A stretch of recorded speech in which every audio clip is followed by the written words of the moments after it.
ঘুরতে কার না ভালো লাগে, আর সেটা যদি হয় এরকম প্রকৃতির মাঝে তাহলে তো আর কথাই নেই।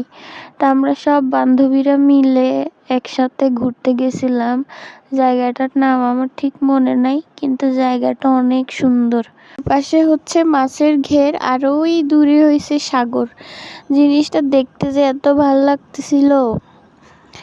আসলে যারা শহর এলাকায় থাকে তারা এরকম প্রকৃতির মাঝে বা প্রকৃতির দেখা কিন্তু খুব কমই পায়।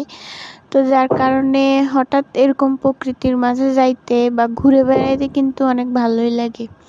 এসব দৃশ্য আসলে গ্রাম অঞ্চলেই বেশি, শহর এলাকায় নাই বললেই চলে। কিন্তু কিভাবে যে মানে চট্টগ্রামের ভিতরে এত সুন্দর একটা জায়গা, এটা আমি আসলে জানি না, কিন্তু জায়গাটা আসলে অনেক সুন্দর।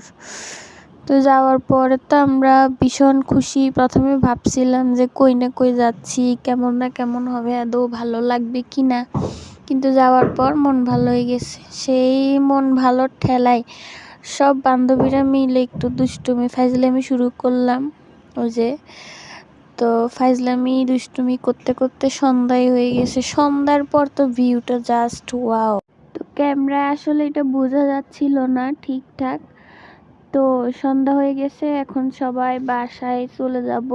তো আজকে এই পর্যন্তই, আল্লাহ হাফেজ।